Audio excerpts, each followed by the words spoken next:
And some of you, I recognize some faces here, friendly or otherwise, I'm not sure, who saw me speak about Gaza myself here in April, I believe it was. And it was really, I thought it was a great discussion, great questions. So I was really happy to be invited to organize this discussion with some of what I think are the very best scholars of the Middle East and working on this topic, and to be able to bring them here to Columbus and to Ohio State.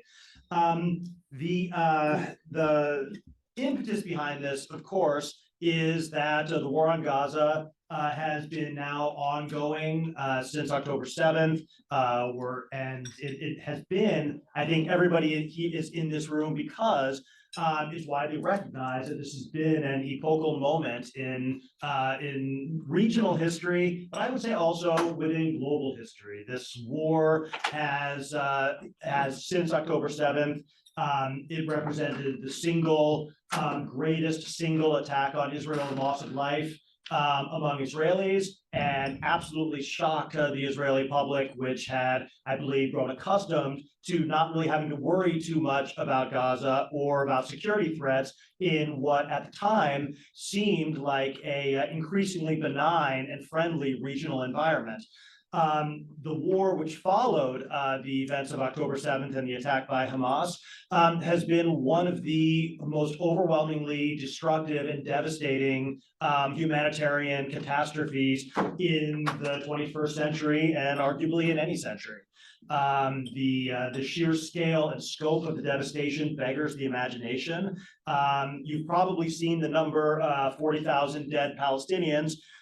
You might note that that number hasn't been updated in about 4 months since people stopped counting. The real number, nobody really knows, because a very large number of bodies are buried under the rubble of buildings that were flattened by 2,000-pound bombs in heavily populated urban areas. We've seen the targeting and systematic destruction of every school, every hospital, every bit of infrastructure in what used to be Gaza. By the latest count, something like 90% of the buildings have been damaged. You've seen Palestinians dispossessed from their homes, shepherded into declared safe zones, which were then bombed. The reality is that as the International Court of Justice ruled in a really quite remarkable scene in the history of the global international humanitarian justice system, that would plausibly amounted to genocide. The war continues with no particular end in sight. We've seen ongoing, inconclusive negotiations off and on between Israel and Hamas over the release of hostages in exchange for perhaps a ceasefire. The United States, and specifically the person of Bill Burns, probably our generation's greatest American diplomat, head of the CIA. Just think how unusual it is that the head of the CIA has spent basically the last year of his life carrying out shuttle diplomacy between Israel and Hamas, trying to get the release of Israeli hostages, and has failed to do so. There's no evident strategic plan in Israel for ending the war, which has contributed to the ongoing political crisis in Israel surrounding the political fate of Benjamin Netanyahu, who has been facing an ongoing protest movement of hundreds of thousands of Israelis, mostly on the left. They had already been protesting over what they consider to be a political coup and a judicial coup, and that has metastasized into protests which are being led by the families of the hostages, and which have been some of the largest demonstrations in Israel since the 1982 Israeli invasion of Lebanon. But there's no end in sight. Netanyahu has clearly concluded that if the war ends, then the justification for him remaining prime minister ends, at which point he will face prosecution, most likely, for his many offenses against the Israeli legal system. And so he has every incentive to stay in power and to not end the war. And we are stuck. Traditionally, wars between Israel and Palestinians, or Israel and other states in the Arab world, end when the United States steps in and says, that's enough. That's how the wars ended with Gaza in 2009 and 2014. If you go back deep into history, which some people in this room I think remember well, that's how the 67 war ended. That's how the 73 war ended. That's how the 82 war sort of ended. Basically, the bottom line is that nothing ends until the United States tells it to end. Joe Biden, as president, has decided not to make that call and has decided not to force Israel to end the war.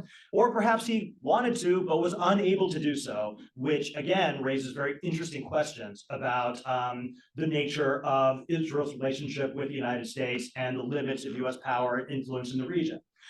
So with all of this as the background and the context, I think it's very clear to many of us that these are issues and events which should concern any American citizen, anyone concerned with foreign policy, anyone concerned with matters of justice or a strategic interest. And the verdict on this is obviously very unclear. The war isn't over.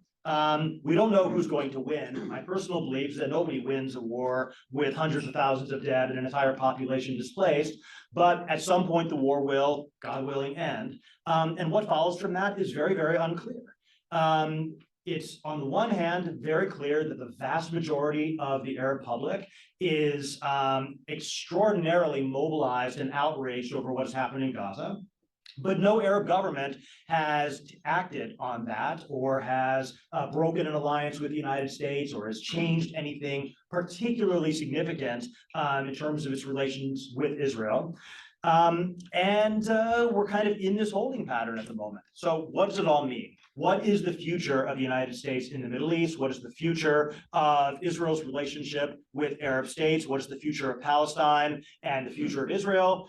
We have this wonderful panel. See, I like to go first because I can raise all these questions and not have to answer them. But I've assembled what I think is a really extraordinary group. It's part of a larger workshop that we organized at the Mershon Center for a forthcoming publication. And I'm delighted to welcome all of the participants, but the four speakers today.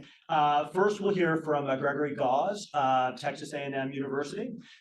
Greg is known widely as probably the America's leading expert on the Gulf and on Saudi Arabia, and is very well known in Washington, in particular, I think, for his cogent, sane and usually wrong opinions on the nature of Arab politics. We'll next hear from Ilham Fakro, currently at the Belfer Center at the Middle East Initiative at Harvard. Before that, at the International Crisis Group, which is, for my money, the single best NGO doing work on the Middle East and around the world. They specialize in in-depth research on the ground, speaking to everyone on all sides in order to, kind of step outside of the political realm and try and tell us what's really happening. If you are interested in any of these issues, the footnotes in any crisis group report will do more than most syllabi for giving you a really good sense of what's really happening on the ground. And so, and Ilham has the author, I'm proud to say, of a very soon forthcoming book about the Abraham Accords, which is published by Columbia University Press, where I'm an editor. So I'm absolutely delighted to have her in our series. Then we'll hear from Dana El-Kurd, University of Richmond. She's one of America's leading experts, I would say, on, it's true, on Palestinian politics and on the nature of the U.S. relationship with the Palestinian Authority. She wrote a tremendously good book on how the United States kind of built and developed the Palestinian Authority and the, I would say, counterproductive or negative implications of the kind of governance which the United States helped to create and nurture in Palestine. And she'll be speaking about the Palestinian perspective on this. And then finally, I'm always delighted to be able to have Shibli Talhami with us. He's at the University of Maryland, the Sadat Chair of Peace and Security, and the Director of Critical Issues Polling in both the Middle East and in the United States. Shibli has many qualities. He's probably among the, can I say top three? I won't even rank it. He's one of the very top Washington-based analysts of U.S. foreign policy, respected by Republicans, Democrats alike. And he is, more importantly than that, he was the advisor of my dissertation, and he used to teach here at Ohio State University. And so it's a real homecoming of many sorts to bring Shibli here to kind of back cleanup on this panel. So without any further ado, I'm going to turn it over to our speakers in order. I've asked each of them to speak for 8 to 10 minutes, which should be plenty of time for your questions. I'm sure you'll have many of them, and we'll look forward to having a good hour for dialogue, discussion, and kind of raising any issues which you'd like to raise. Professor Gauze, you are up first. Howdy. That's the official Texas A&M greeting. It's a great pleasure to be back at the Ohio State University, even if it is at the invitation of Mark Lynch. I think that the difference between Professor Lynch and myself is that he's a cockeyed optimist, and I am constitutionally a pessimist, which makes me a realist, which means I'm usually right about the things. It's Friday afternoon, and it's a beautiful day, and you folks have all come to listen to the four of us talk about Gaza, which means that you have a stomach for bad news.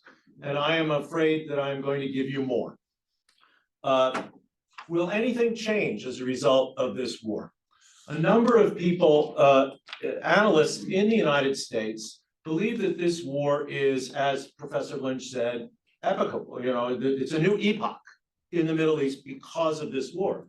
Some very smart people, Vali Nasser and Maria Fantiapi, wrote an article in Foreign Affairs, the leading journal of conventional wisdom on foreign policy in the United States, called The War That Remade the Middle East. And I think in a lot of the news coverage, you also get the sense that this war is going to profoundly change the Middle East. I think this is completely wrong.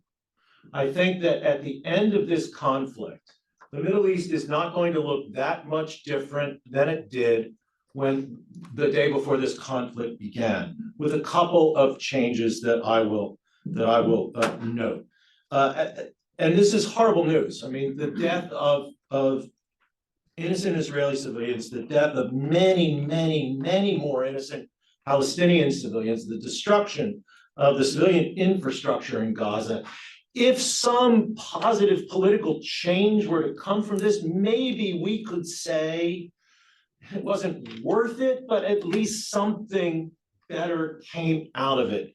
My fear, which is based, I think, on a clear-eyed reading of the realities of the region, is that we cannot hope for that. So fundamentally, the most important thing that would help to move this conflict forward would be some kind of movement toward real self-determination for Palestinians. We can argue about whether the two-state solution is still viable. Mark and a number of colleagues, Shibli wrote, and colleagues wrote a very convincing article just a couple of years ago that basically said it's dead, and I think I agree with them, but it's still the diplomatic framework in which everyone speaks, right? The two-state solution. We're not going to get any movement toward a two-state solution or toward real Palestinian self-determination out of this. We have an Israeli government that is dead set against that. We have an Israeli public opinion that has shifted against self-determination and territorial compromise with the Palestinians before October 7th, and has shifted even more since, right? The entire spectrum of Israeli politics has shifted, I would argue, since the 1990s, the last time there was a serious effort at negotiations toward Palestinian self-determination and territorial compromise. And I think that it is just not on the cards, given Israeli public opinion, and the fact, as Professor Lynch pointed out, that the US is not willing to push is not willing to push toward this goal. And we can talk about the reasons for that in questions, but I think it's pretty clear. And that is whoever wins the election in November. So what we are going to see is Israeli reoccupation of Gaza. Now, the Israelis left Gaza in 2015, right? Ended their direct occupation of Gaza for very good reasons. And they removed their troops and instituted what might be better called kind of an indirect occupation of Gaza. A couple of years later than Hamas took over. But some of the plans that have been mooted, particularly in the United States, for what would happen after this war, the formation of an Arab force, perhaps with troops from Egypt and Morocco and the Emirates to go in to police Gaza and provide some amount of security, I think are the wildest fantasies in the world.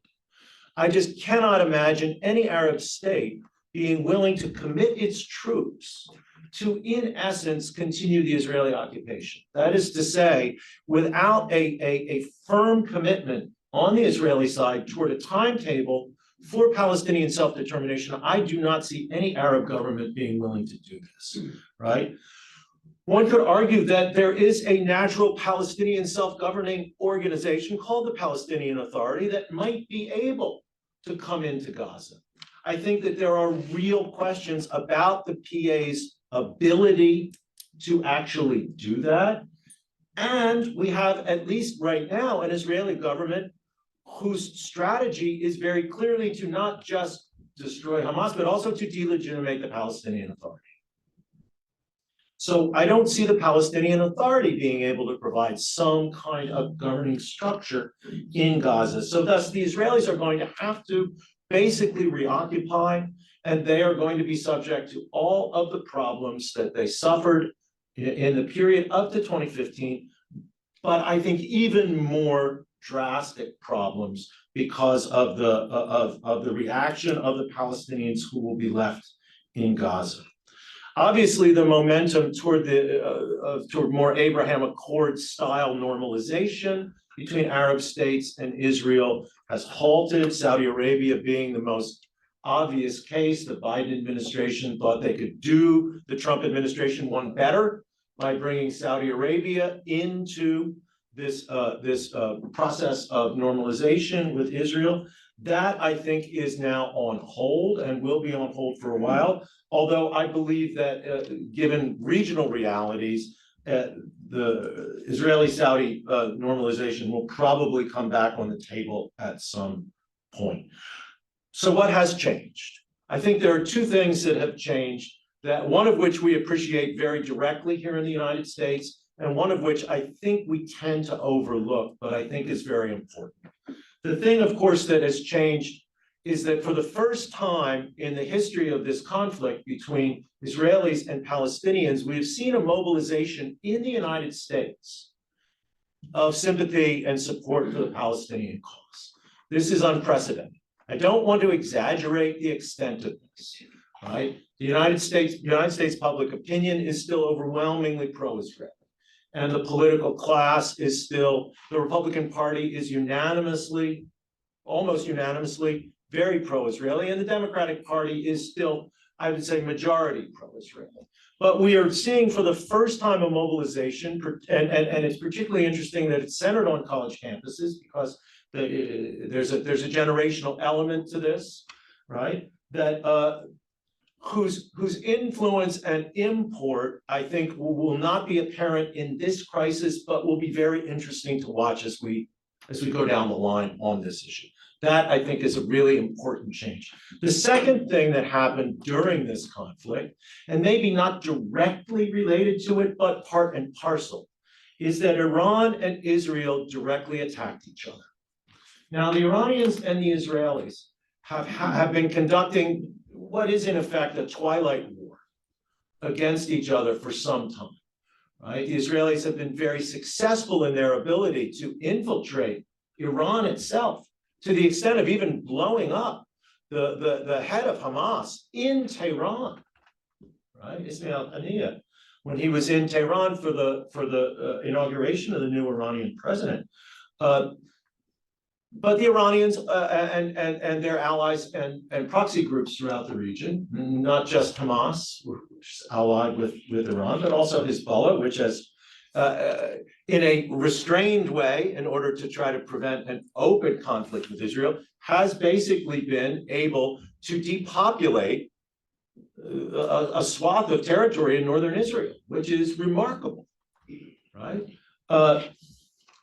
So that has been the nature of the conflict between Iran and Israel. It's been through proxies or through, covert kind of actions.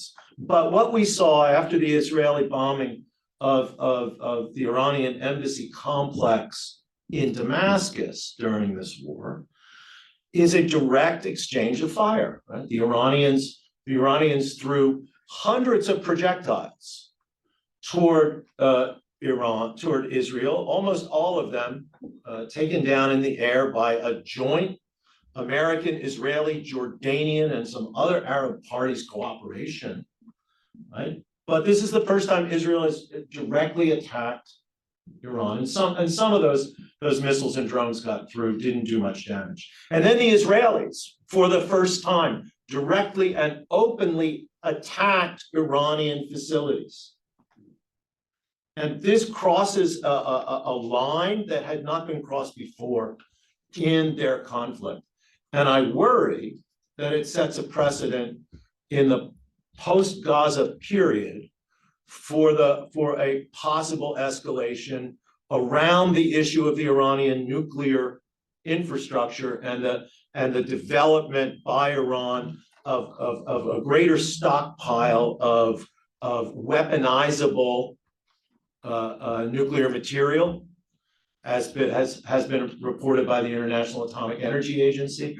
I worry that as the Iranians increase that stockpile and perhaps approach weaponization, we will see a larger, more direct military confrontation between Israel and Iran that will very likely draw the United States in. Thank you for all that good news.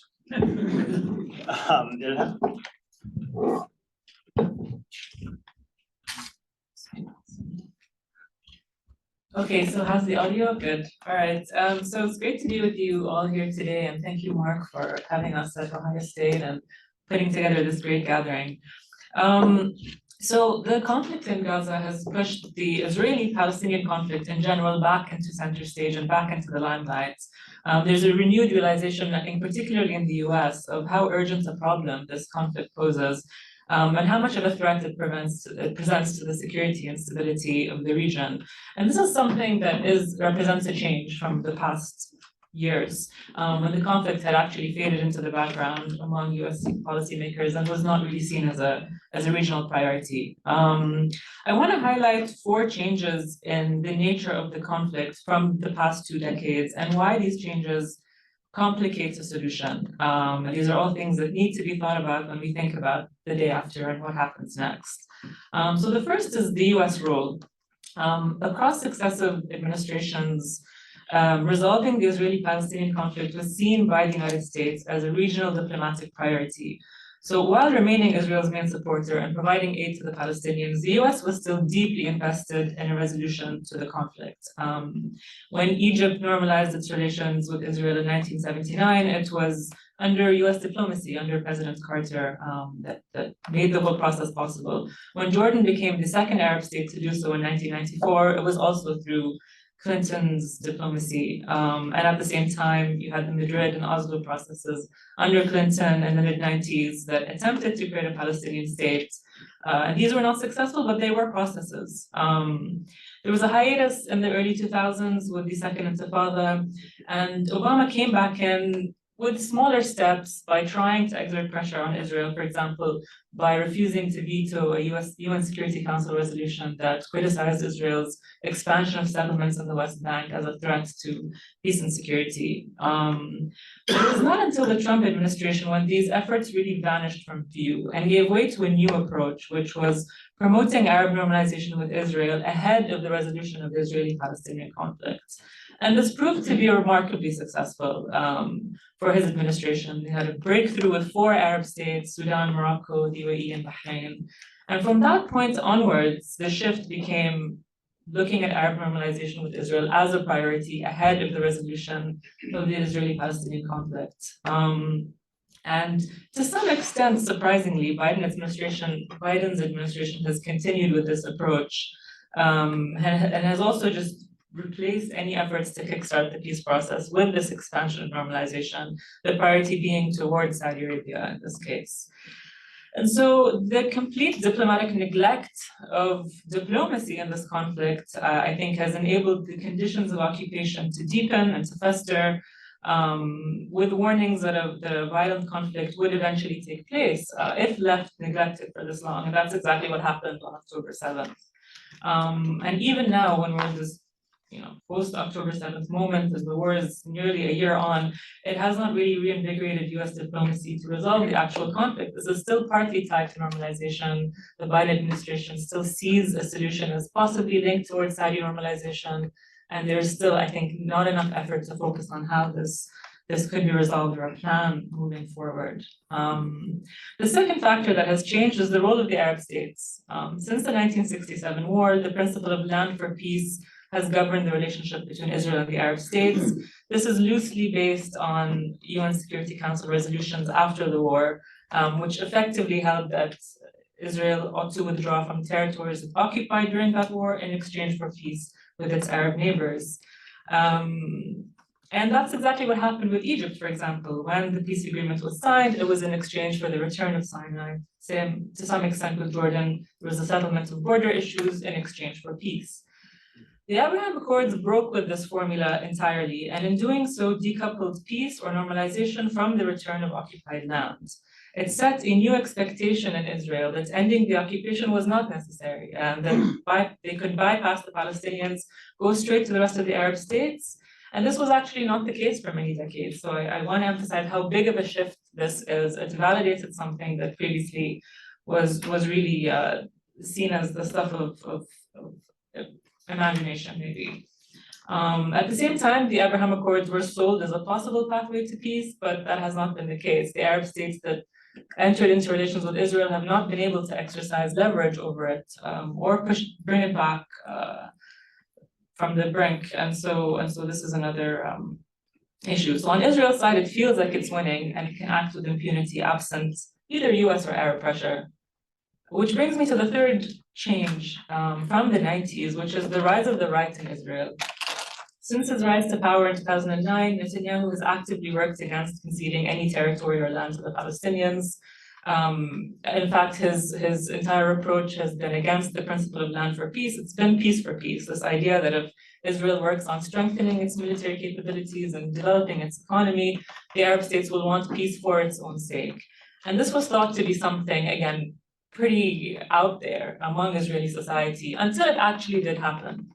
And so Netanyahu's approach has actually been proven correct, which again reduces any kind of incentive for ending the occupation. At the same time, in practice, along with Netanyahu's thinking, you've seen the growth of settlements in the West Bank from a few thousand in the mid-90s at the time of Oslo to 750,000 settlers in the West Bank and East Jerusalem today, which just as a matter of fact on the ground makes the possibility of a two-state solution extremely difficult. The last point is on Palestinian governance itself. The PA is now seen by most Palestinians as corrupt. In the West Bank, it acts as a subcontractor of the occupation. We have the rise of Hamas. Its turn towards resistance is partly the function of the failure of the peace process. Over time, it has become more militant, more radical, and more engaging in this kind of resistance, whereas in its early era, it was more of a social movement. And it's also been fueled and empowered and by Iran's regional ascendancy. But this raises another added layer of complication, which is what happens to Gaza when it's virtually impossible to get rid of Hamas. Israeli military experts and even people like Ehud Olmert warned early on in the conflict that this was an unattainable goal. And so it seems to be almost a year on the start of the conflict. Thank you. Right, Dana? Yes, thank you to everyone for being here and thank you for inviting me. I think this is a very good segue. So I'll be focused on the view from internal Palestinian politics. As Mark mentioned, my first book was on the Palestinian Authority. But in my, current work, I'm looking at the Palestinian, political landscape more broadly. So I'm going to talk a little bit about what that looks like outside the PA Hamas as well, and the diaspora and all of that. So just to be very clear, I can get into this maybe in the Q&A if people have questions about why we're, why we are where we are, but I'm gonna talk about sort of the conditions leading up to October 7th and the aftermath. In the West Bank, we have a Palestinian Authority nominally in control of some parts of the West Bank. And as Ilham mentioned, largely in the aftermath of the Second Intifada, acting as a subcontractor of occupation. In the Gaza Strip, we had Hamas, and how that split came about largely has to do with American intervention as well. So we can talk about that if people are interested. But for people my age, so kind of like the post-Oslo generation, I'm 33, the post-Oslo generation, they have never had an ability to have accountable government in either of the territories. So polling right before October 7th from a variety of sources, including the Palestinian Center for Survey and Policy Research, the Arab Barometer, a number of reputable sources, show that both parties, both Fatah-controlled PA as well as Hamas, were highly unpopular. And because they are unaccountable and people felt quite frustrated with the current situation. So the Arab Barometer was polling, this has been widely reported on, but the Arab Barometer was polling in Gaza like right before October 7th. And they found that just 27% of respondents within Gaza selected Hamas as their preferred party, behind Fatah Party. And both Fatah Party and Hamas were quite unpopular. I think Fatah was at 30%. Additionally, in September of 2023, so again, like about a month before October 7th, polling from the Palestinian Center for Survey and Policy Research showed that when asked the question, who might lead the Palestinian people, 27% of the Palestinian population, or the Palestinian respondents who were polled in this particular poll, 27% said Hamas, 24% said Fatah or the PA, and 44% said none. So this was the status quo prior to October 7th. There was what Tarek Makoni, a scholar on Hamas, calls a violent equilibrium between Hamas and Israel within Gaza.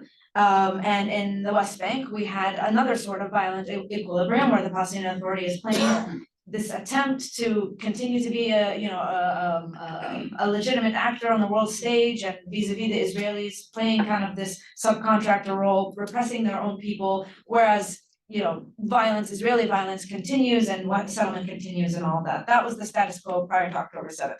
Americans didn't care really about changing that. As Ilham mentioned, there was, in fact, a bipartisan, effort to sidestep the Palestinians.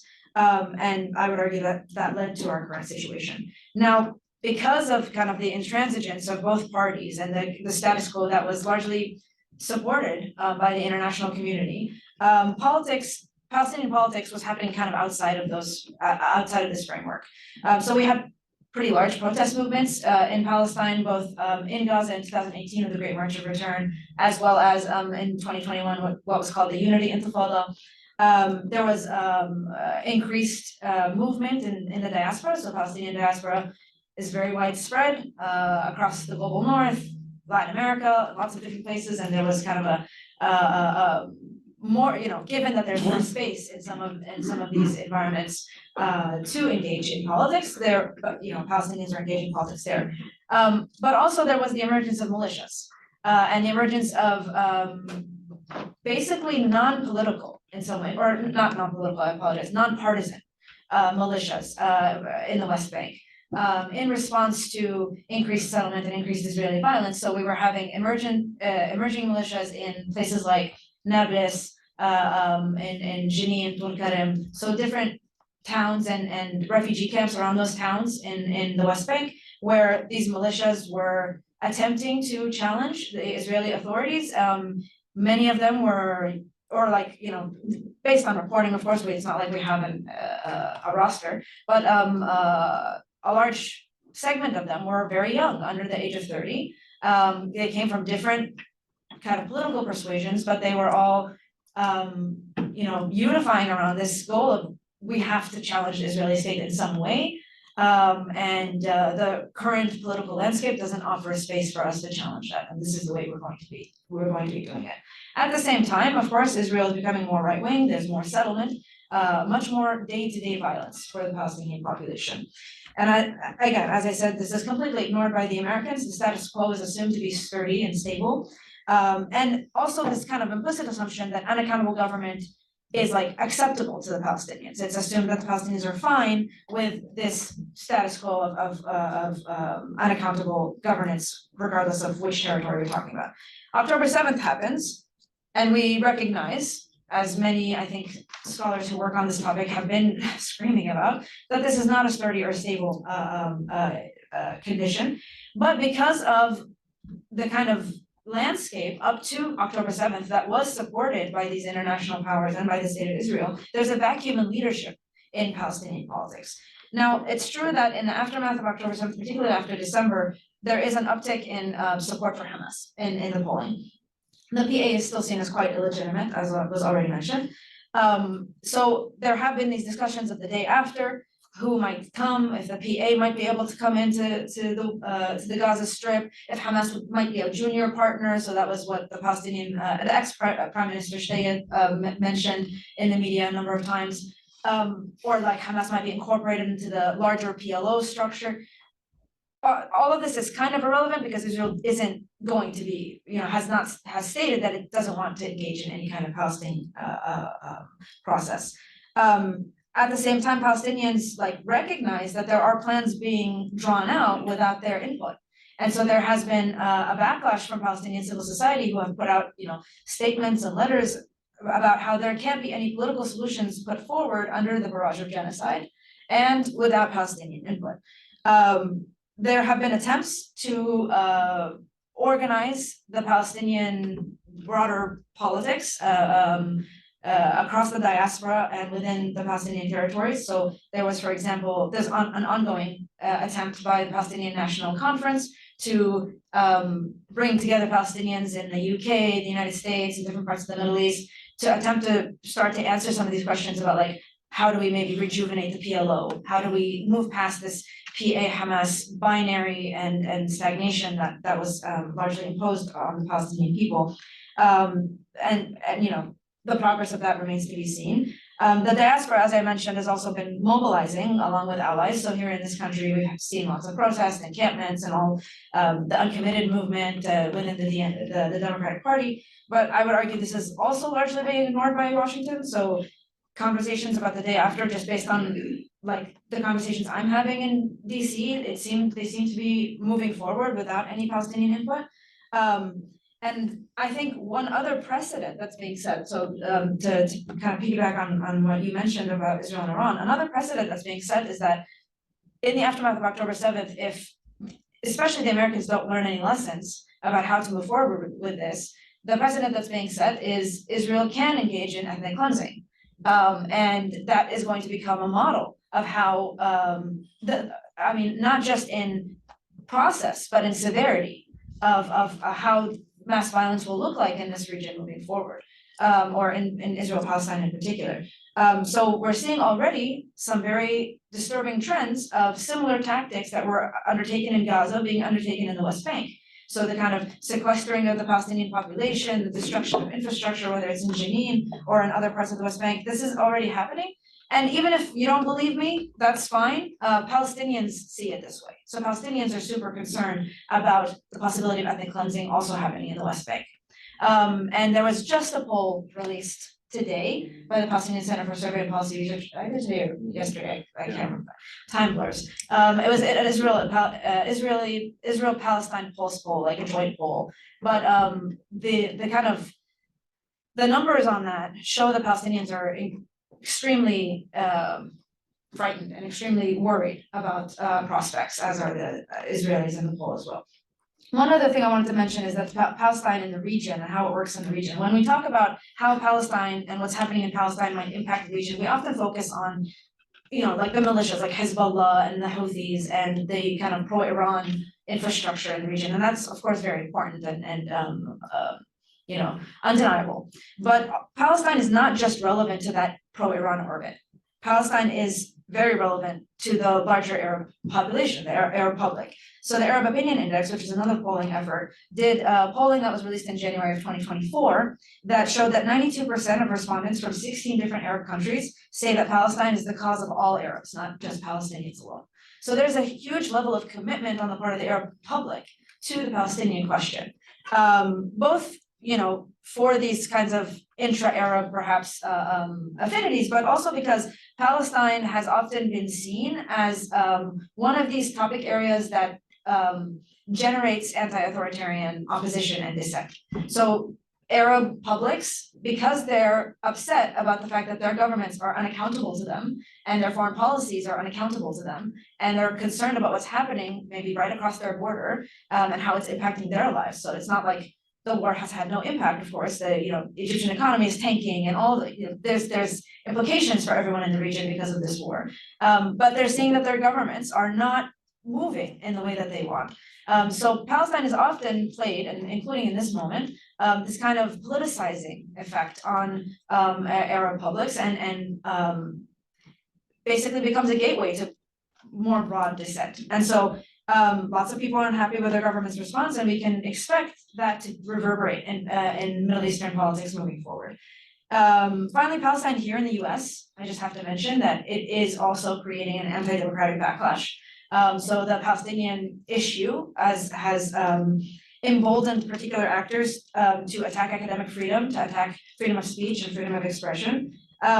So, just to kind of put that out there, that the impact of this will not only be limited to Palestinians. And as long as the American policymakers continue to think that some version of the pre-October 7th status quo might be possible, we'll continue to have these problems. So I'll leave it there.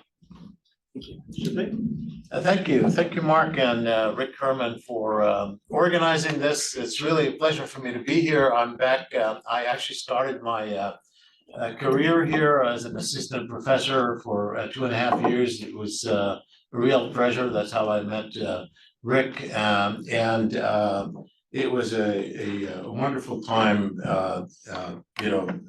that I spent in this place.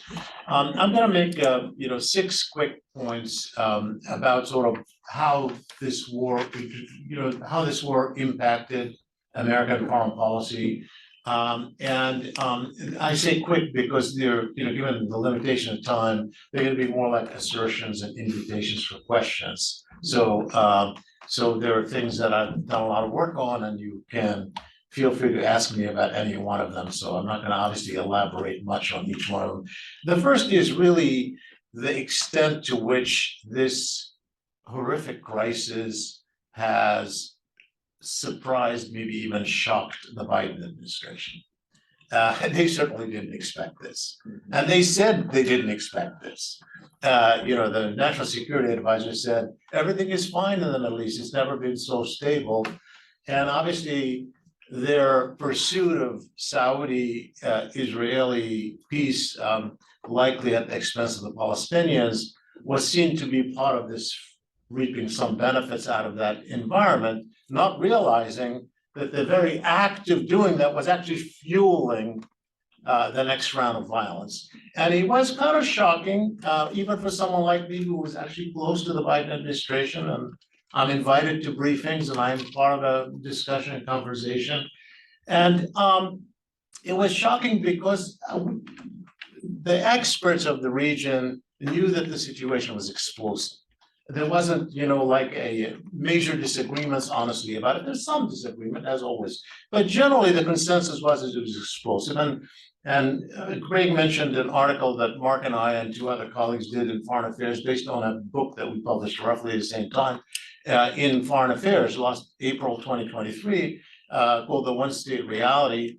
And the thing that we were struck by was that how the American administration after American administration would invoke the promise of two states in a way that has become a mere smokescreen to hide a reality that was increasingly explosive. And we did warn that there's going to be an explosion that we were not going to know how to deal with. And in fact, contemporary with that, I penned another book, another article, which was titled Biden wants to contain violence in Israel-Palestine. Instead, he is stoking it. Instead, he's stoking it, April 2023.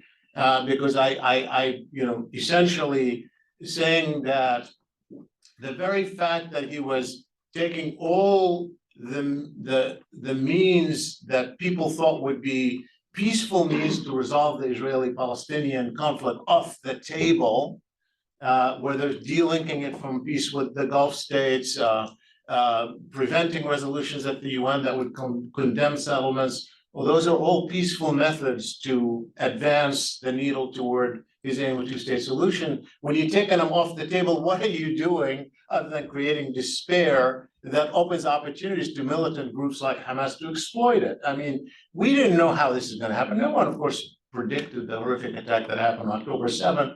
That was not something that we specifically, but we knew there was going to be some form of explosion, and that public opinion was ripe to be responsive because it was so desperate that they wanted something to be done. So that's number one. Why that's the case, I think Biden himself is a big factor in this. We can talk about that a little bit. I've known him a bit over the years, but it's really he's central to this conclusion, this picture, this policy.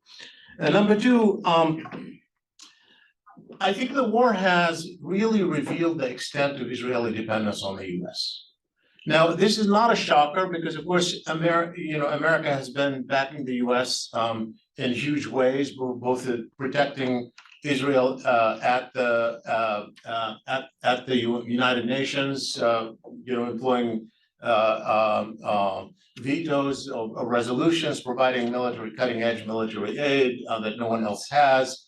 That's all known. But I don't think any of us, and I would have to say me included, somebody who's a very close watcher, didn't expect the extent to which Israel was revealed to be dependent on the US in this, and not just in protecting the international organization, which was obvious at every level, but especially in the operational field. You're talking about is what would have been seen if we were looking at it from the outside prior to the October attack, we'd have seen it as a minor war against a militia group in Gaza that numbers maybe in the tens of thousands, we don't know the exact number, in an area that has been isolated and Israel had occupied, and you were controlling much of what goes in and out. And the fact that the war could not have been sustained even for a few months without continuous supplies from the US. I mean, think about that for a minute. Without continuous supply, could not have got on without just the immediate resupply. In fact, so much resupply that some of the weapons had to come out of the stockpiles of the US military. In some ways, the US military resisting, depleting their supplies that were going for the war. I mean, that is really quite extraordinary when you think about it. And this is, of course, separate from the fact that America deploys its ships and aircraft carriers every time there's a chance of escalation. And in the case of Iran, obviously intercepting the actual missiles that are fired at Israel. So the dependence of Israel on the US was revealed in a way that I think exceeded what we all thought, even exceeded what we all thought, particularly in the short term. And that has consequences. The consequences is genuine fear in Israel at a time when many people think it's really an existential moment for them. And I think it was an existential moment even before, in my opinion, because of the way the world was perceiving it as an apartheid state prior to October attack. And I think that therefore the fight for American support, the fight on inside our country for maintaining that support grows exponentially. And I think that's something that we need to grapple with.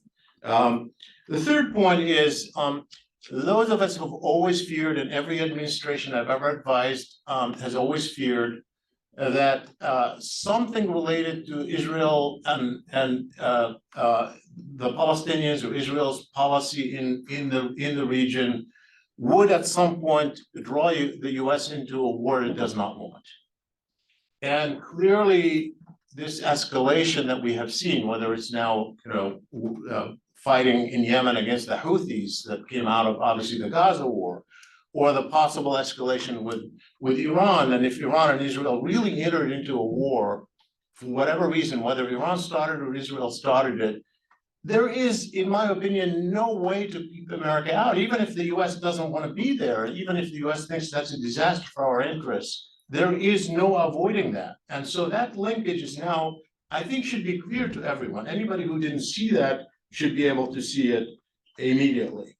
The fourth point is it highlighted America's dilemma in its support for Israel. And I'm not saying that the big dilemma about how do you manage your interests in the Middle East. I am talking about just the relationship with Israel.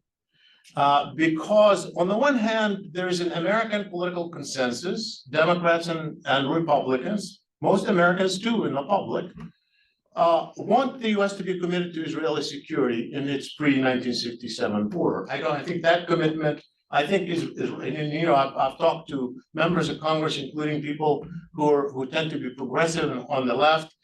Everybody seems to be committed to helping Israel protect itself within its 1967 border. That is it. And so there was a sense in Congress, and I've talked to many members of Congress, I've briefed members of Congress since the war, that they were going to, that Israel had, quote, the right to defend itself or to respond.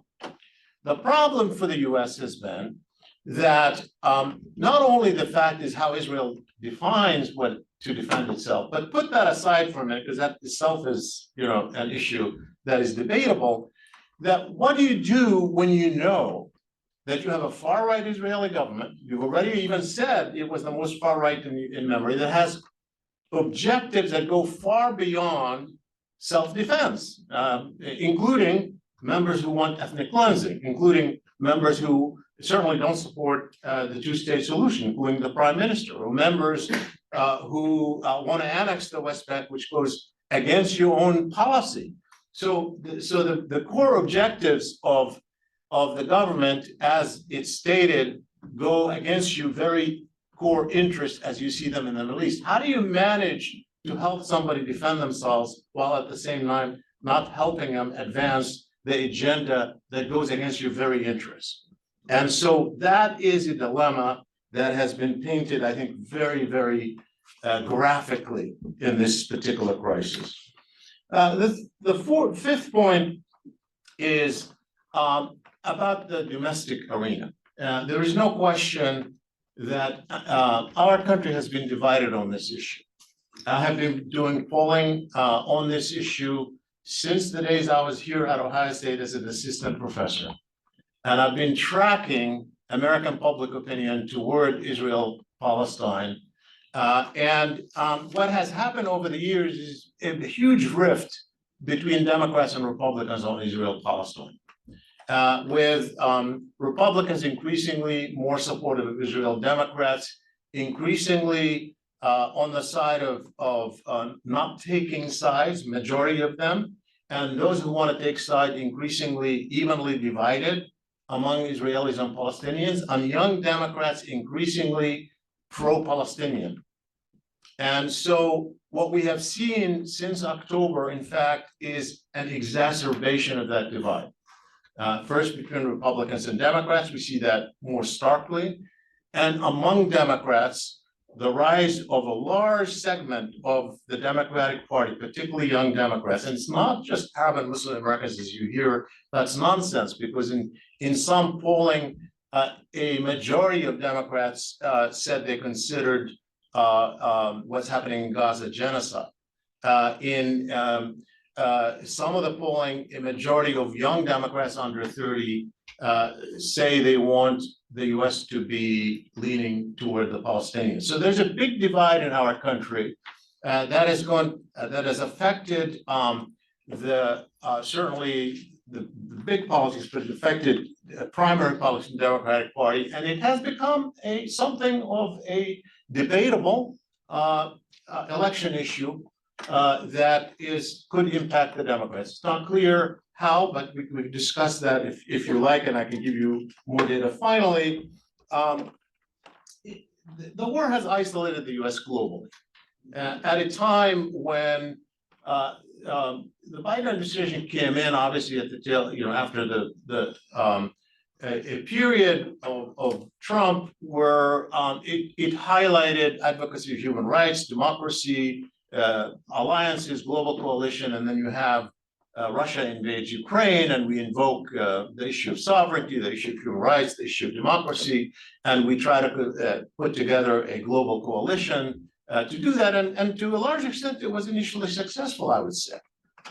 It was, because we had a very strong argument to do so, and I think that when this issue came up, the contradictions, obviously there are always contradictions in American foreign policy. It's not like this is a unique moment of contradiction, but I think they were just so glaring.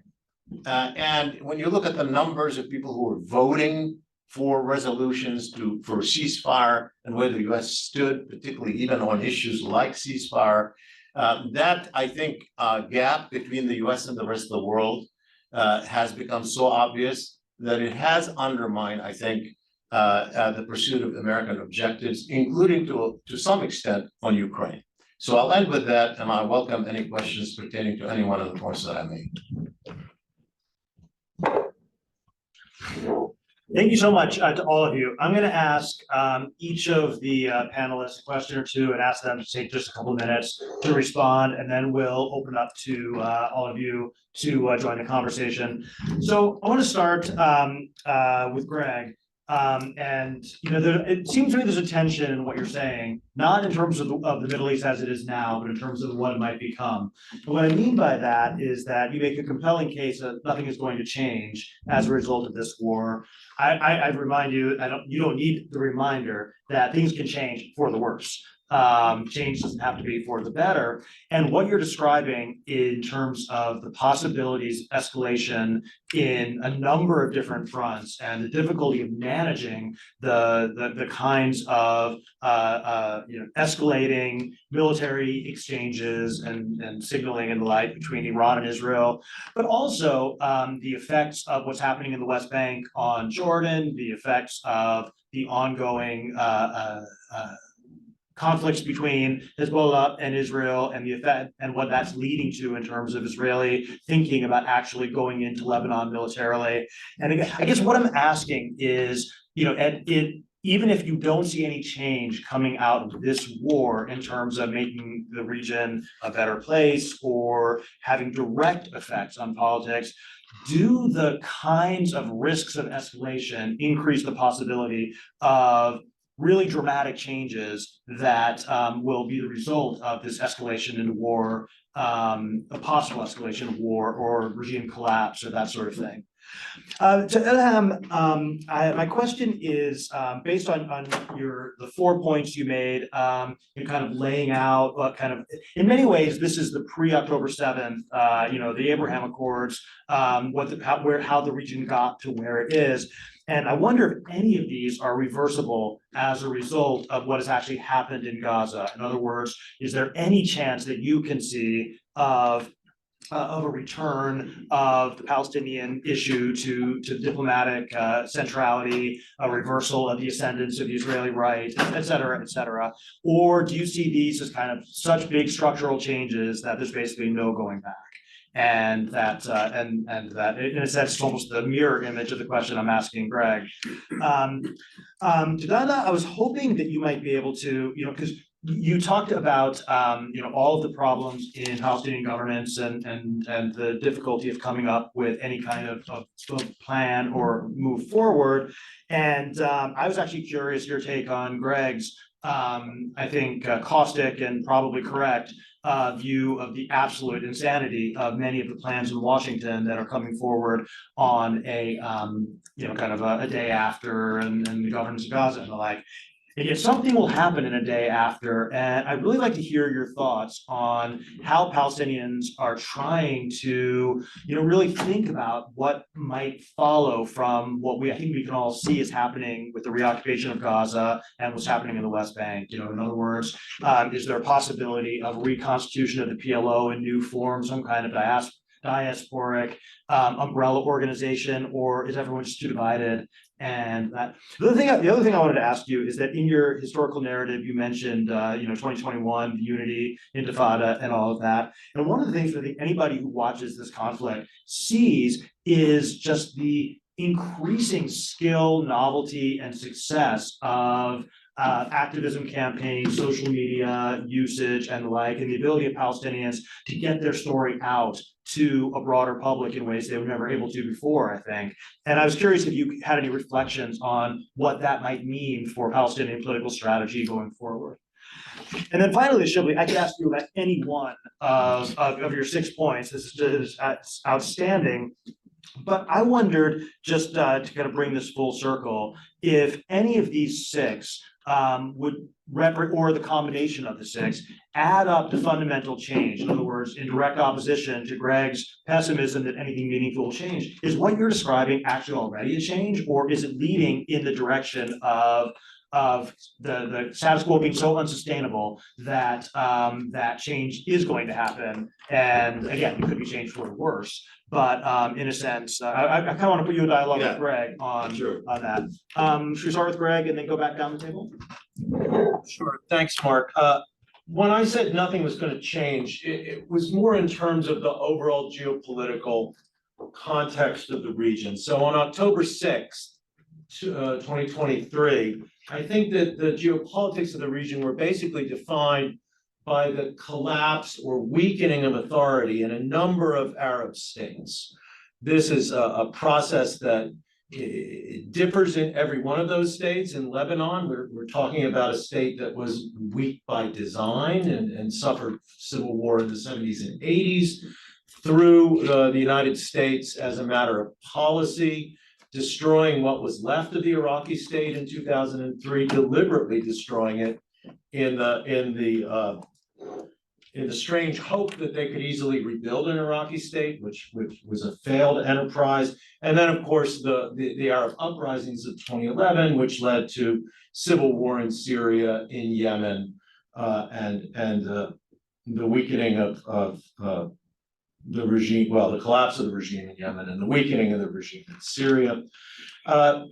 And the ability of Iran in many of these contexts, not so much Libya, the other place which devolved into civil war after the Arab uprisings, the ability of Iran to increase its influence in these places because it had a playbook for dealing with non-state actors, and it had non-state actors who were, I think, committed to the Iranian regional program. Now, one could argue, well, it's all Shiism versus Sunnis. I'm uncomfortable with that dichotomy, but I do recognize that Shia minorities or majority in Iraq, in the Arab world, did look to Iran as their largest regional ally, and naturally did that. But of course, Hamas is not a Shia organization. There are other reasons that you could look to Iran for support. That was the context. That was the geopolitical context of the region. That is why Iran was seen as doing extremely well. Now, on October the 6th, the day before, right? Or October the 5th, the day before. No, the 6th. It's October 7th. That's right. The prospect of an Israeli Hezbollah interaction was, not unthinkable, right? The Israelis and the Iranians were already engaged in a direct, if covert, conflict. I think that in all of these cases, Gaza just magnifies that. And in fact, I would see Gaza as part of this overall geopolitical context in the region, right? The increasing unlikelihood of a Palestinian state, the increasing weakness of the PA, of the Palestinian Authority as a governing authority in the Palestinian territory, something that was the direct policy of the Israeli government, but also that weakening a product of its own corruption and of the lack of prospects for a movement toward Palestinian self-determination. And then Hamas as a non-state actor, allied with Iran for his own purposes, exercising increasing power and authority within this broken Arab proto-state. I think that the Gaza situation is part and parcel of this geopolitical crisis that has gripped the Middle East for the last 20 years. So the one difference here might be your possible scenario on Jordan and the blowback from an escalation in the West Bank into Jordan. Right, I defer to you as someone who knows Jordan much better than me, but unlike Dana, I'm old, right? I'm not as old as Rick Herman, but I am old. And I just know that for decades, Jordan has been on the brink. And yet the Hashemites are still there. There was published a collection with the title Jordan Forever on the Brink. Sure, Jordan's still on the brink. Okay, so great questions, Mark. I'm gonna sound like the optimist here, but maybe that's not the worst thing. I think all of these things are changeable. I don't think anything's set in stone. When it comes to the US, first of all, as you mentioned, there's a younger generation now, especially in the Democratic Party, that does not want to see 2,000-pound bombs sent somewhere where they're going to be used against civilians. I think there's already a change there, a very, very clear change in the US, and it's maybe more visible to people who are a little bit older, who have seen that constant support for Israel across decades, and for now that to be ruptured on college campuses, places like that is a big deal. And I think we're gonna see the effects of that moving forward. So I do think US policy is changeable and I think will change. When it comes to Israel, I think the same too. I mean, states have found their ways out of apartheid systems, and I don't think Israel is immune to change or immune to kind of finding its way out of this. And again, I look to its past where, there was no appetite for a permanent occupation of the Palestinians. This is something, the acceptance of that is something that is relatively new in Israel's history, or new-ish. And I think that is reversible. I don't know what causes that to change or when that happens, but I think it is possible and it's happened in the past. I don't think this is sustainable. The Arab states, I think, are maybe the least movable because of the lack of democratic accountability. There is such a big gap between Arab publics and their views on this conflict, and not wanting to see normalization happen, not wanting ties with Israel under these conditions. And Arab governments who are effectively ignoring that. But that's, I think, maybe one of the most difficult to change because it requires a change in these systems and accountability. And for the Palestinians as well, yeah, there are alternatives to the PA. I think of Mustafa Barghouti, for example, who has leading a third kind of initiative. And there are others. We don't hear about them maybe very much, but certainly also changeable over time. I would absolutely not reduce Palestinian politics to merely Hamas and the PA, but again, it's a crisis of authoritarianism, as with the rest of the region. I got this one. Yeah. Keep them separated so they don't have residence. So you asked about alternatives to the day after that are being discussed in DC, as well as some of the stuff about like successive activist campaigns. So I'll start with the first one. So it seems that from the Israelis will be, like, their goal is to depopulate North Gaza, squeeze whoever remains in Gaza into an even smaller space, I'm sure the people in this room have seen some of these maps and, or maybe I need to say how densely populated Gaza is and how small it is already. And so to take half of that is obviously terrible. There's also, I think enough evidence to suggest that there is an attempt to kind of destroy Gazan society in the sense that there won't be any kind of infrastructure, there's no schools, there's no universities, every university has been bombed, so it's like also what kind of conditions for those who remain, really just reduced to the most basic, attempts to eke out life.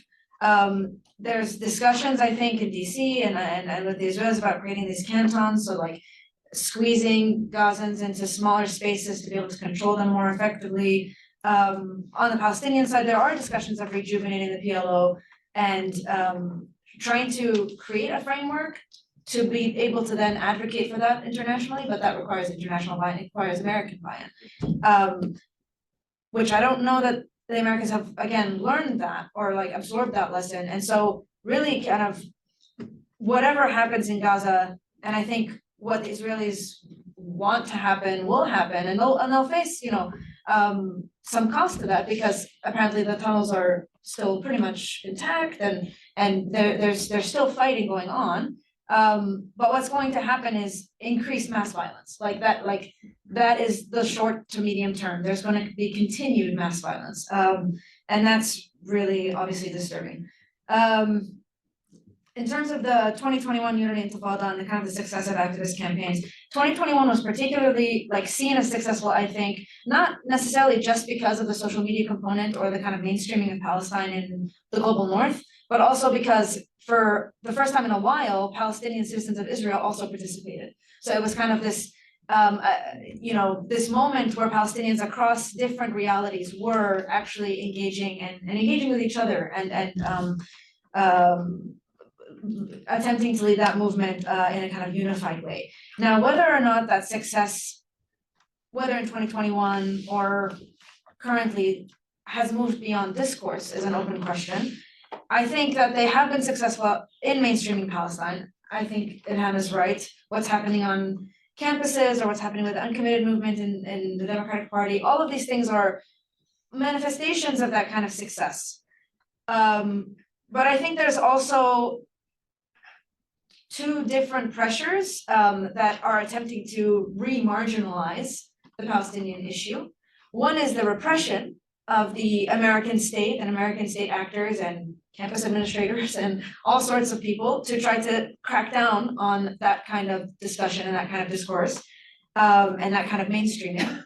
But then also from within the pro-Palestine movement, I think because of the severity of the situation and because people feel like, there's not a lot of change in the way that they want to see, there are elements within the pro-Palestine movement that are also kind of re-marginalizing the Palestinian issue and making it perhaps less palatable to the broader audience.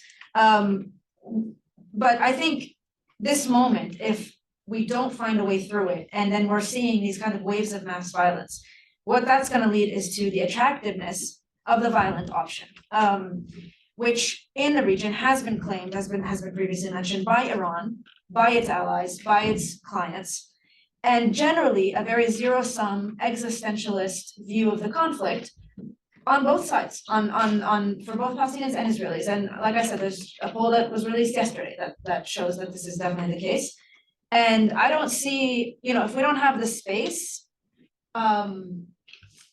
between the many parties involved in this conflict to find a pathway forward, if it becomes this zero-sum and existential, that really concerns me. That this is going to become the status quo of this conflict, and yeah, we just have to pull back from the brink some way. But first, you mentioned this the PCPSR poll, and just to support what you're saying, the finding that really jumped out at me, and I put it out on social media because it's just so stunning. I also put it on. Oh, did you? Yeah. It's when asked about the level of humanity on the other side, Palestinians gave Jews an average score of 6 out of 100. Jews gave Palestinians an average score of 14. 51% of Jewish Israelis gave Palestinians a score of 0, and 71% of Palestinians gave the same score to Israelis. 1% of Palestinians gave Israeli Jews a score of 80 or higher, and 2% of Israeli Jews scored Palestinians in this range. That's what you get when you have systematic structural violence over course of generations. Yeah. Go ahead. I think one, there are probably two impacts of the loss. Now, if Greg means that, the calculus of Arab rulers is not gonna shift much, I agree, because mostly they're trying to stay in power.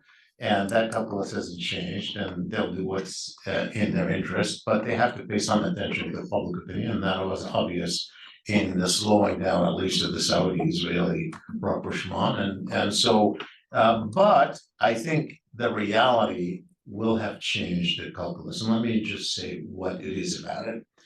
I think this war may have ended the era of conflict management. May have ended that as an option. And let me tell you why, because that may not be obvious. Because I think there is no way this war is gonna end.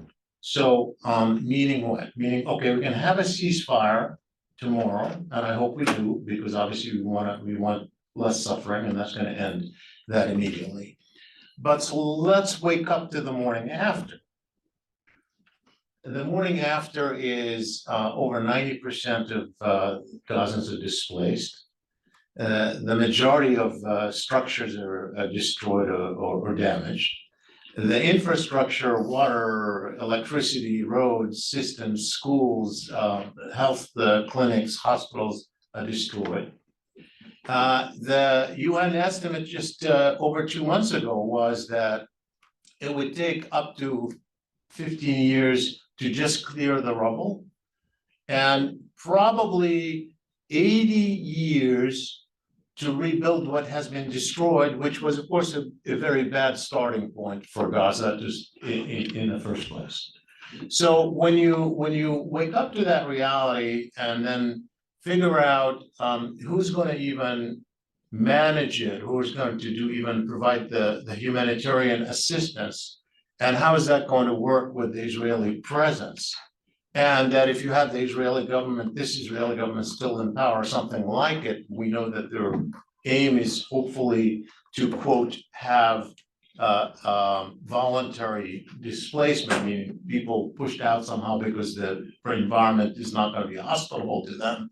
That is going to be extremely confrontational, whether it's between Israelis and Palestinians or with Egypt, with the United States, the international community, everybody else. And that's not to mention, obviously, the West Bank and what's happening there and the option in Jordan and so forth. So I think it's going to be increasingly volatile and ongoing conflict in a way that is going to be impossible to manage. So you're going to have to figure out some other way of dealing with it. Now, and I'm not saying that there wouldn't be attempts to manage it.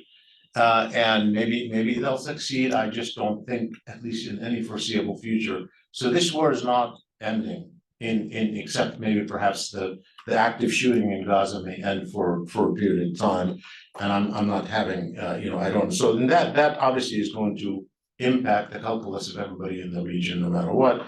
And I still think we're not out of the woods in seeing an Iranian-Israeli war or an Iranian and Israeli Hezbollah war, which I think is even more probable. I think that's inevitable. If it's inevitable, and many Israelis think it's inevitable and say it's inevitable, including Israeli leaders who say it's inevitable, it's coming next. It is hard to see an all-out Hezbollah Israeli war that doesn't draw Iran in, and it's hard to see an Israeli-Iranian war that doesn't draw the US in. And so we're not out of the woods by any stretch of the imagination, even with the Gaza ceasefire.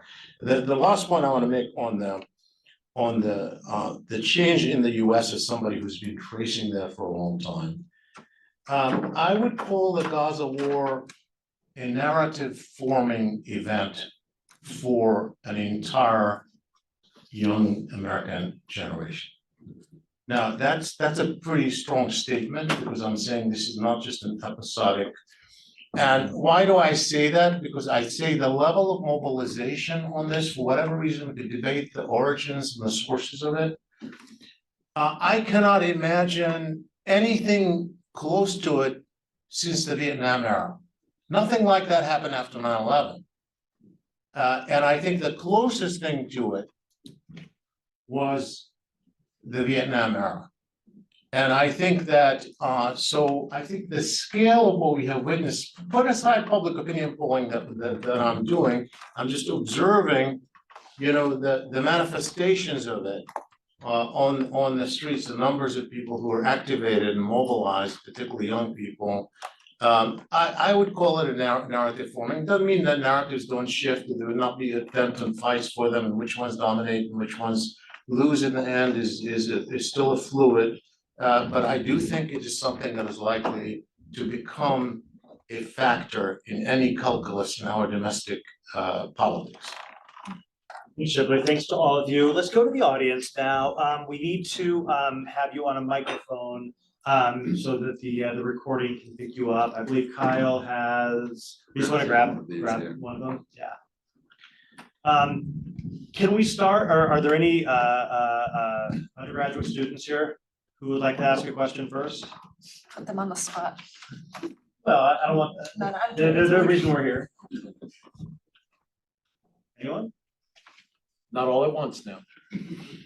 I'm having flashbacks to my last class. Graduate students. Okay, here we go. Awesome. My name's Adam, and thank you guys all for being here. Really excellent to hear perspectives. Maybe this is a naive question, but what is stopping, like right now, what is stopping President Biden or the administration from only sending defensive weapon support? Right. I mean, at one point there was like, I think the 2,000-pound bomb ban, and that lapsed. What right now is stopping the administration? Is it their perspective? Is it their positioning?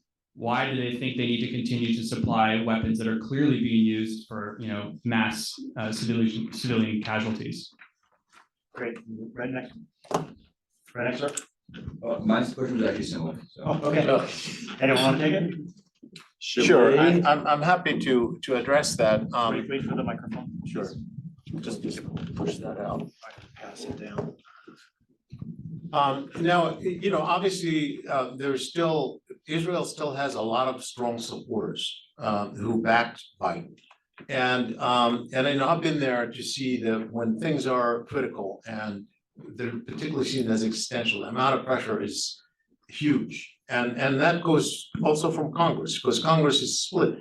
The thing about Congress is Republicans are all for Israel, no matter what it does. And Democrats are divided. So you already have, if you divide the Democrats and you take all of the Republicans, you've got a vast majority on one side of the issue.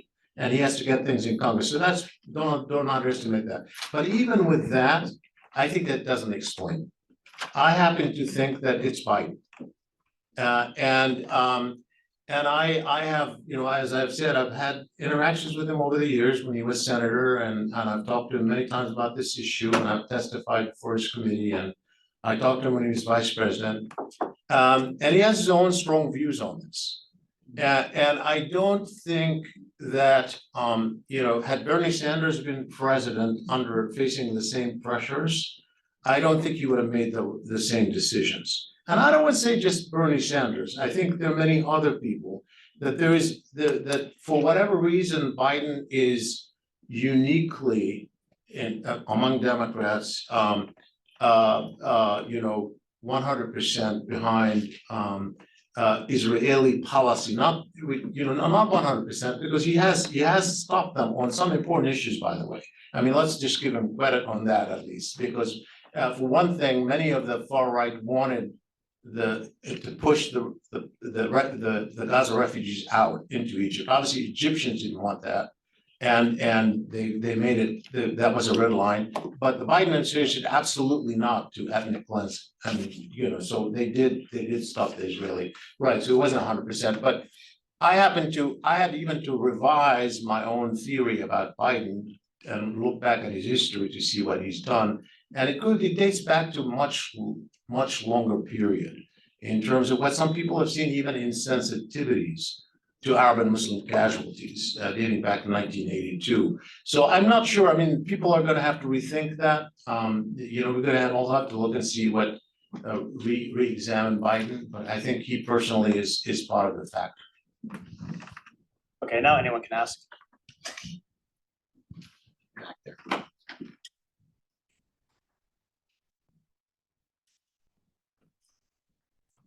Thanks again for this panel. I had a couple questions. So I can't remember who it was, but someone spoke to the US talks of like rejuvenating the PLO as an alternative or something like that. I'm curious as to how we'll see a coherent Palestinian and legitimate political collective emerge given Israeli and PA active interference, imprisonment, harassment of any sort of grassroots efforts. Should we just expect the same structures to kind of reemerge even after these talks of the PLO reemerging? And then the second question I kind of had was, this is a touch broader, but like at what point might, given veto after veto of UN resolution and ICJ procedures being hamstrung and whatnot, at what point might Palestinians and more broadly oppressed or colonized peoples recognizing that power dynamic at play abandon their appeals to international norms or are vindicated from international norms, and what alternative strategies could they pursue in the struggle for statehood and justice?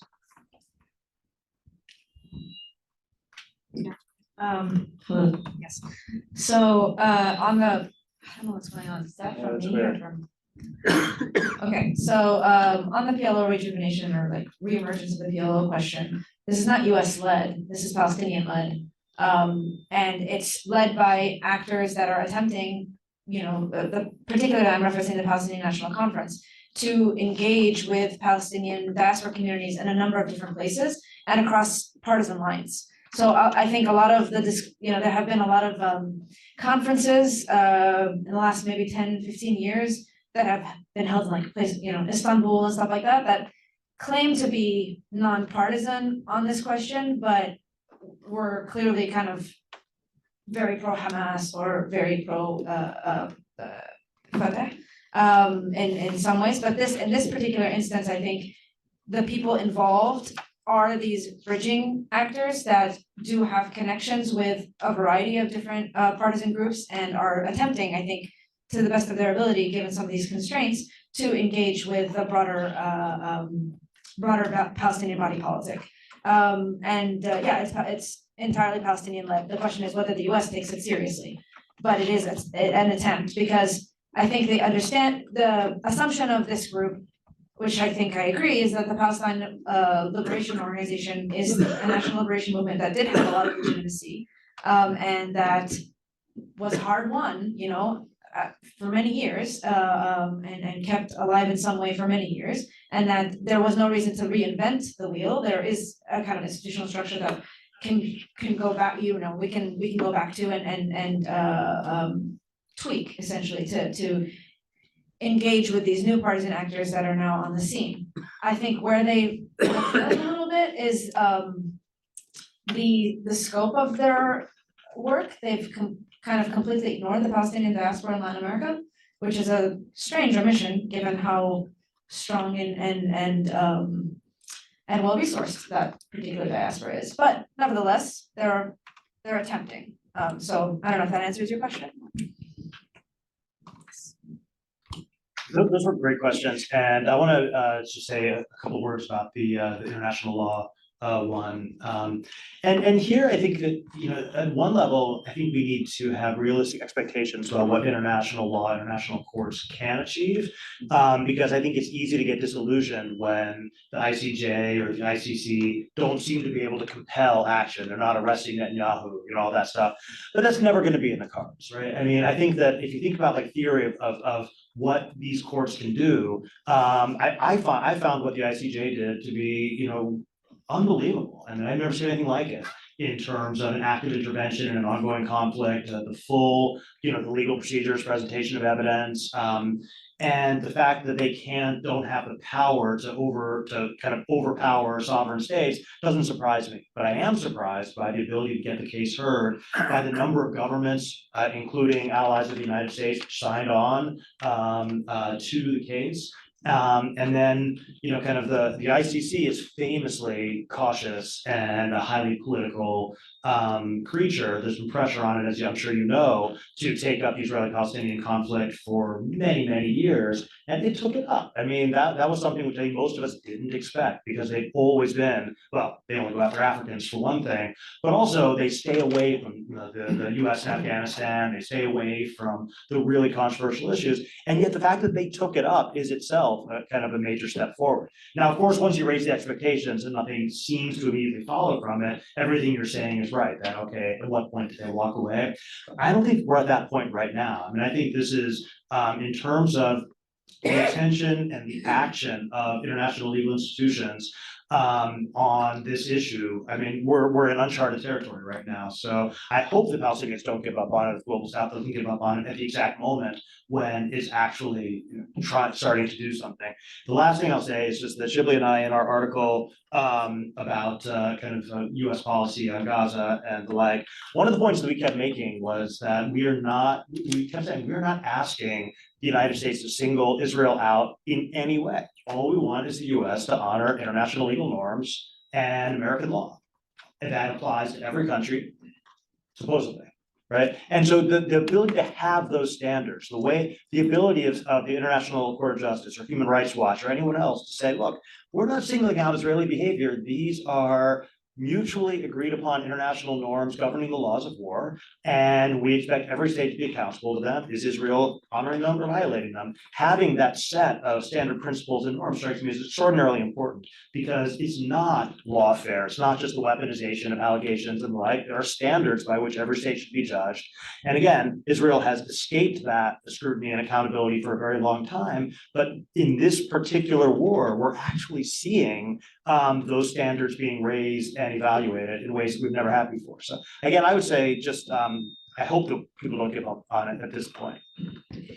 If I may add to that, though, I think to clarify even further than that, it's not just about, like when when the US sees what's happening in the Sudan, or what's happening to the Rohingya or any other group, obviously we need to condemn it, and we need to, take a position publicly and politically against violations of international law. In this particular case, it is worse than that, because we are essentially seen as enablers of what's happening, things that could not have happened without us. So we're implicated directly in these violations of international law. It's not just that we're just taking this is like any other, it's worse than any other, right? It's not just that we're not taking a public position against it, we're actually actively in a way supporting its continuation. So that I think, that's part of the problem right there.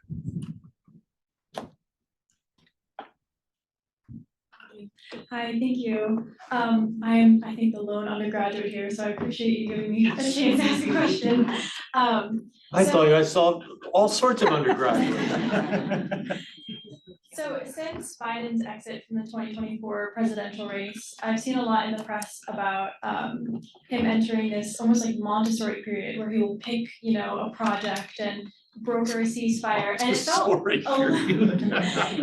it seemed a little bit insulting to all the people who've been working so hard to make that happen for the last year. But I am curious if you've seen a change in the United States diplomatic footing at all since, or if you expect to see a change since there's no longer the pressure of presidential politics.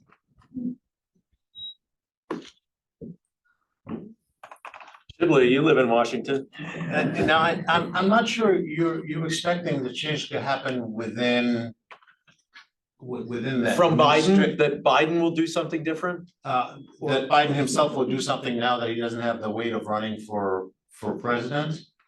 well, if he's a source of the problem to begin with, I doubt that. I mean, I'm at least from my point of view, I mean, a source of the problem in the sense that he's got almost an ideological commitment on this issue, or whatever it is.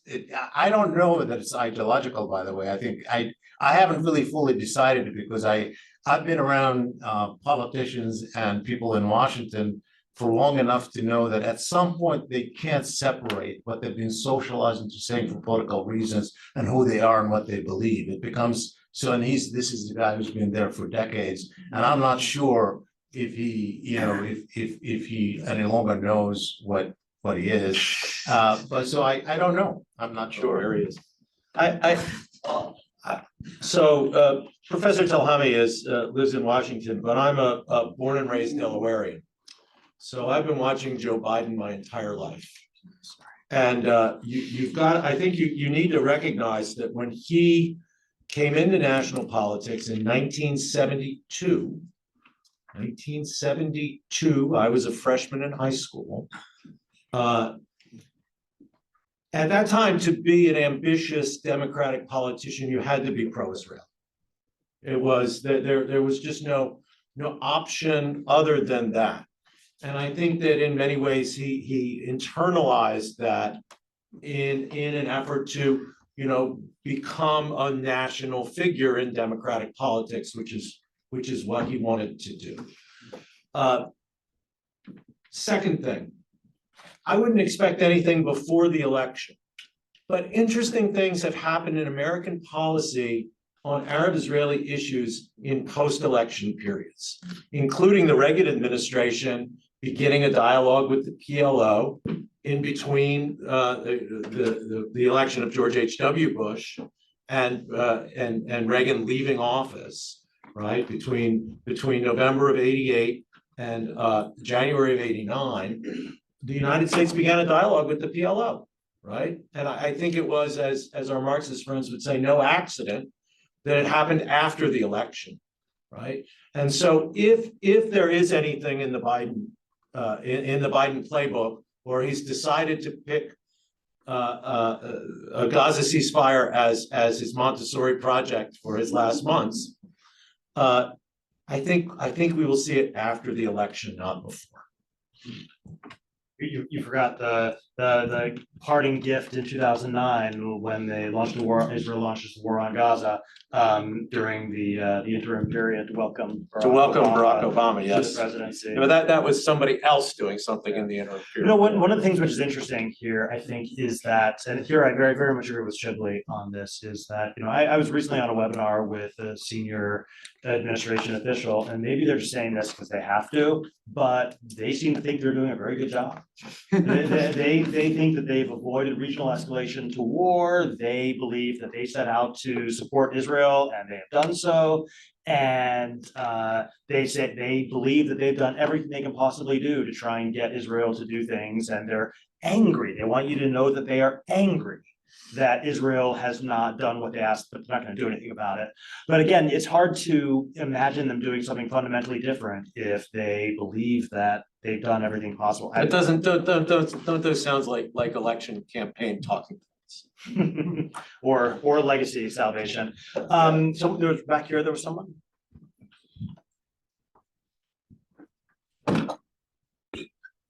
Hello, thank you for the presentation. I just wanted to come, part of the question was already answered, but I wanted to come back on what Professor Lynch said at the beginning about the history of conflict resolution with the US involvement. Can you elaborate on that and explain why it was different? And what do you mean by conflict resolution? Given the situation today, and how is it different from today? Does that make sense? I'm not sure. I think you mentioned that in the past, most wars were. Oh, I see. I see what you mean. No, not conflict resolution. I specifically meant ceasefires, ending the war. So, when Israel in 1967, they are waging a war against Syria, Egypt, and Jordan, and they are watching Washington every step of the way to see when the ceasefire would be imposed. Well, that's more so. In '67, they won the war, and so they stopped. No, they would have gone farther if they could have. Anyway, the point was not conflict resolution. It was just the ending of the war. Yeah. Thanks for the question. So thank you for the presentation. Somewhat childishly, the Islamic Republic of Iran is looking to Russia, Putin's Russia, and to some extent China to equivalent or create the equivalent of US support for Israel for Iran. And this is not this is a debate in a sense in its own, but I wonder how you draw parallels or connections between the Russia Ukraine war and the Israel Palestine war, and the kind of maybe new poles that are being made, especially as it concerns Iran and Hezbollah and Russia. Polls must be for Shibboleth. Polls about the what? Do you mean like POLLS or No, poles like? Oh, like poles of Unipolars? power. Yeah, Unipolar. yeah, unipolar, No, different yeah. poles, okay. That are emerging that are emerging out of the Gaza war, you mean? Iran, Russia, and China trying to exploit Israel to undermine Western. Yeah, I mean, Mark and I have something that we do together, which is called the Middle East Scholar Barometer. Which is we poll scholars in the Middle East around the country twice a year to have just to find out what their views are on critical issues. And on this one, by the way, one of the things that we discovered last time, sadly, is that the overwhelming majority of us scholars in the Middle East say in our polls that we self-censor when we speak professionally. So be mindful of that based on what you hear in this conversation. I said no, I don't self-censor. And I said no, everyone else here said no too. So, but one of the things that we asked was, who are the winners and losers essentially of the Gaza war? And by and large, at least the scholars think that China is the biggest winner. The US is a big loser, but Russia was not seen to be a major winner in that. So Iran slightly as a winner, and I think that whether that's one of the things that we've actually been discussing in this conference, a lot of really excellent scholars were not on this table who brought in a lot of excellent perspectives about particularly the configuration of power in the region, is of course, you have to be mindful of separating rulers or states as they're presented in public opinion. So in public opinion, they're winners, and among rulers, not. For example, the fact that Iran is winning maybe at the public opinion level, it's making them even more of an enemy of the rulers who feel threatened by the popularity in that. So there is this dynamic that's ongoing. And so part of the fight, particularly that takes place on the ground, is really for public opinion. The Israelis actually try to play it at the level of rulers. And that's what they care about in terms of this strategy in a way, especially given that you have governments and rulers who can just bypass the public opinion.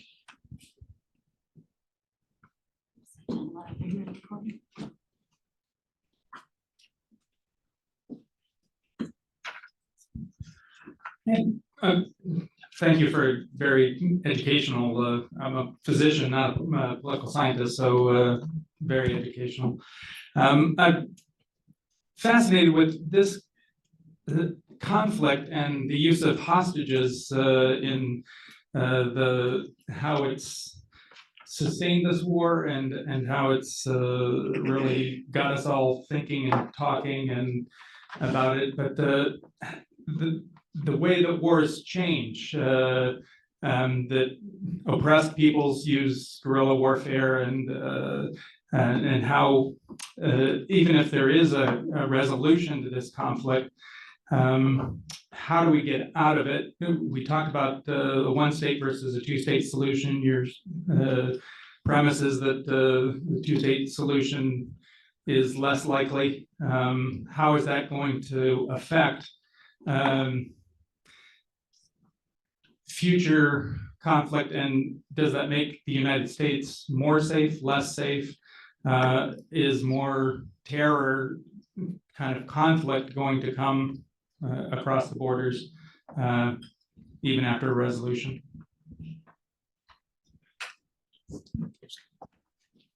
Wants to grab the mic. Whoever wants to, I've been talking too much, so if anybody else wants to, go ahead. Ilham. No, it's more. No, they get to listen to Lynch all the time. I'm going to the two-state or one Okay. state, it's more Well, you. just to spare you from having to listen to Lynch more, look, hostages, the strategy of taking hostages has a long history, and it's a sign of weakness, right? Back in the day, rulers would take hostages from tribes and regions as one of the only ways they could try to keep those groups, marginally loyal, or at least not in revolt against them. While the hostage issue has been huge in Israel, I don't think it's affected the way the Israelis have fought this war at all. I mean, I don't think that the Netanyahu government has really taken into consideration hostages at all. They're just fighting this war as if there were no hostages. There's the occasional special operations effort to maybe grab a couple of, get some hostages back from Hamas, but it's not influenced, obviously, their diplomacy, because they're not engaging in any, and it's not influencing, as far as I can tell, their military strategy, which is, puts hostages at risk, as well as innocent Palestinian civilians, as well as Hamas fighters, right? Very hard to discern that the Israelis are making careful distinctions among those three groups. So I kind of don't see hostages as actually, except in the Israeli domestic political context, actually being all that important here. We'll see at some point how important that is for Netanyahu and his government's standing in Israeli politics the next time we go to elections, and their evident unwillingness to make compromises in order to get hostages released. That might blow back on them in Israeli politics, and that would be a very interesting result. One state versus two state, I'll let Shibli and Mark do that, but it seems to me that, put your hand down. It seems to me that if you're going to have a two-state solution, you're going to see a huge population you have to see a huge population transfer. And this really isn't a population transfer of Palestinians, which is the more likely result going forward. But if you're going to have a two-state solution, you're going to have to see hundreds of thousands of Israelis leaving the West Bank. Now, maybe not all of the West Bank. If you go back to what were called the Clinton parameters, that when the last time there was a serious negotiation toward a two-state solution, there were going to be border modifications between the West Bank and Israel proper. But subsequent to that, there have been so many new settlements, the expansion of existing settlements in the West Bank, that to get any kind of coherent Palestinian state, you would have to see, I think, a large-scale Palestinian Israeli population transfer back into Israel proper, which I don't know if any Israeli government will be able to do. I just want to add one thing. Actually, two things. I'm so sorry. I just remembered this. Among the things you want to add. I think the question of hostages also has to take into consideration the hundreds, if not thousands, of Palestinian prisoners. Some of them political prisoners, some of them children, some of them. So I think that that's been a big part of this dynamic, is that it's these exchanges, which predates October 7th, of course. But in terms of one state or two state, I mean, really, it kind of boils down to either the mass violence that we've described and we've seen continues, or the Israelis Israelis have to make a decision and have to have some sort of buy-in, obviously, from them as well. whether they want continued mass violence or they can try to live as equal citizens in some future state. Like those are the two options. I'm not really seeing a third one. You can't stop me. I know. Because we I can't. can only put it off. I Because we can only can't, delay it. nobody can leave until I say thank you and it's time to go. No, so I did just wanna, I think those are excellent questions, sir, and I think that on the hostages, I do slightly disagree with Greg, you'll be shocked, sometimes every now and then we disagree. And I think Greg is absolutely right about Netanyahu, about Bibi. But Bibi is at war with basically the entire Israeli political system and security establishment. The IDF leaders, the head of the Mossad, the hundreds of thousands of people protesting, led by the families of the hostages. I think that Bibi is the one who is preventing movement towards a ceasefire and exchange of the hostages. And he gave this frankly unhinged big address to the nation the other day, claiming that they had to hold on to the Philadelphia corridor, basically, which is under Egyptian control according to the Camp David Accords. They finally went to investigate his claims about these tunnels, which pose an existential threat to Israel. They found that every single one of them had been sealed on the Egyptian side for the last 6 years.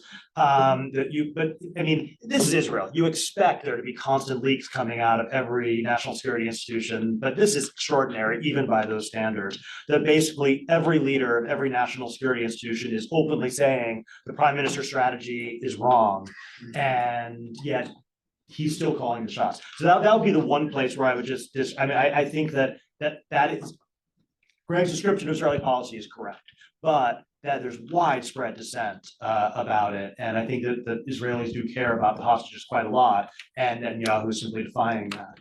And then I would just end, we don't have time to take up the whole question of one state versus two states. Shibli and I wrote a book about it, it's fine. But I just wanted to end with like just two quick anecdotes. The first, I can't remember the exact years, 2007, 2008-ish, during the George W. Bush administration. And I was doing some work in the West Bank, and I spent a good amount of time talking to General Keith Dayton and his people who were building up Palestinian security forces. The idea back then was, we're not going to negotiate with the PLO or the Palestinian Authority, but we want to build up strong, capable institutions which would be able to provide security and the like. And every single one of these American officials, these Bush appointees, basically said, this can only work if there's a political horizon. We can't just hire these people, train them, give them guns, and expect them to act as subcontractors for the Israeli occupation. They need to believe that they are building the foundations of a Palestinian state. Turns out he was wrong. There was no political horizon, and as you point out very well in your book, all those people did stay on, and they became subcontractors for the Israeli occupation. But I think that was in many ways the predecessor to the conversations that we're having right now, where they're talking about we need to create a Gaza which has like a non-Hamas responsible administration. We need to get rid of radicalism among the Palestinians, as if like bombing the hell out of them and everything is going to make them less radical. I mean, whatever. The point here is that this has been tried before, and my critique of all of the day after plans, and many of them are very interesting, well laid out plans by smart, experienced people. Every single one of them depends on Israel doing things which Israel is absolutely not going to do. In fact, Israel is going to do the opposite of those things. And yet, in order to succeed in Washington, you need to have your plan, your action agenda. And so everyone just pretends that they don't know this, but we do know it. And if your plan depends on Israel promoting the well-being of Palestinians in Gaza and supporting civilian leaders there, you don't have a plan. And I think that's where a lot of this, and that's where, so Shibli and I'll end with this, is simply to say that when Shibli and I and Nathan Brown and Michael Barnett did our One State Reality book, there was great confusion about it, because we were attacked repeatedly for advocating a one-state solution, and people would say, but there can't be a one-state solution because nobody wants it on either side, and how would they coexist and all these things. And we kept saying, we don't think this is a solution. We think it's a reality. And that reality is ugly, unjust, unequal, and likely to be violent and unsustainable. but you can't pretend that it's not the reality. And yes, we need to have some idea of a solution, but everything which is being done right now is pushing towards not having such a solution. And that makes me actually not a congenital optimist. Anyway, we are out of time. I want to thank you all for coming. These were great questions. I really, once again, it's been a real treat being here at Ohio State. And thank you, Dory and the Mershon Center, for hosting us. Thank you all for appearing on this panel. And I look forward to the chance to do it again someday soon.